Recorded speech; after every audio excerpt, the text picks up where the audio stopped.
1974 கோனேரிப்பட்டி கிளை செயலாளரா அரசியல் வாழ்க்கையை தொடங்கிய எடப்பாடியார் 1989 எடப்பாடி தொகுதியில புரட்சி தலைவி அம்மா தலைமையில சேவல் சின்னத்துல போட்டியிட்டு முதல் முறையா சட்டமன்ற உறுப்பினரா ஆனாரு. அதை தொடர்ந்து 1990 சேலம் வடக்கு மாவட்ட கழக இணை செயலாளரா பொறுப்பேற்றுக்கிட்டாரு. 1991 நடந்த சட்டமன்ற தேர்தல்ல அம்மா தலைமையில மறுபடியும் எடப்பாடி தொகுதியில போட்டியிட்டாரு. இரட்டை இலை சின்னத்துல 41,266 வாக்குகள் வித்தியாசத்துல 2வது முறையா சட்டமன்றத்துக்குள்ள கால் பதிச்சாரு.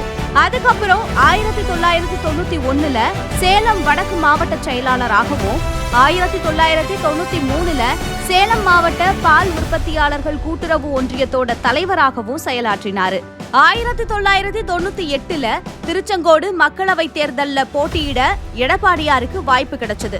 இதுலயும் வெற்றி வாகை சூடினாரு. அம்மாவின் ஆசையோட 2001 தமிழ்நாடு சிமெண்ட் கார்ப்பரேஷன் தலைவராகவும் 2006 கழக கொள்கை பரப்பு செயலாளராகவும் உயர்ந்தாரு. 2011 நடந்த சட்டமன்ற தேர்தல்ல மறுபடியும் எடப்பாடி தொகுதியில போட்டியிட்டு சட்டமன்ற உறுப்பினரா தேர்வு செய்யப்பட்டாரு. புதிய அமைச்சரவையில புரட்சி தலைவி அம்மா நெடுஞ்சாலைகள் மற்றும் சிறு துறைமுகங்கள் துறை அமைச்சரா நியமிச்சாங்க. 2014 கழக ஒழுங்கு நடவடிக்கை குழு உறுப்பினராகவும் தலைமை நிலைய செயலாளராகவும் பொறுப்பேற்று திறமையா செயலாற்றி கட்சியிலையும் புரட்சி தலைவி அம்மா கிட்டையும் நல்ல பெயரை வாங்கினாரு.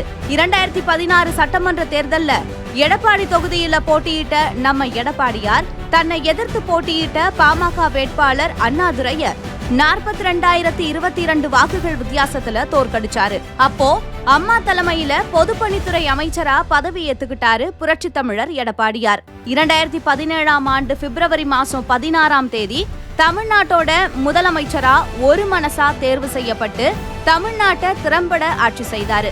2021 நடந்த சட்டமன்ற தேர்தல எடப்பாடியார் தலைமையில அதிமுக சந்திச்சது. எடப்பாடி தொகுதியில மறுபடியும் போட்டியிட்ட நம்ம தலைவர் வெற்றி வாகை சூடினாரு. தேர்தல் முடிவுல சட்டமன்ற எதிர்க்கட்சி தலைவரா தேர்வு செய்யப்பட்டாரு.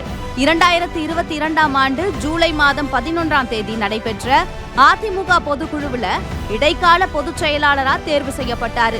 அதை எதிர்த்து சிலர் நீதிமன்றத்துக்கு போகும்போது சூழ்ச்சிகளை முறியடிச்சு 2023 மார்ச் 28 கழகத்தோட பொதுச் செயலாளராக போட்டியின்றி தேர்வு செய்யப்பட்டாரு. புரட்சி தலைவர் எம்ஜிஆர், புரட்சி தலைவி அம்மா வரிசையில புரட்சி தமிழர் எடப்பாடியார் தமிழகத்தோட தன்னிகரில்லாத தலைவரா மக்கள் மனசுல இடம் பிடிச்சாரு.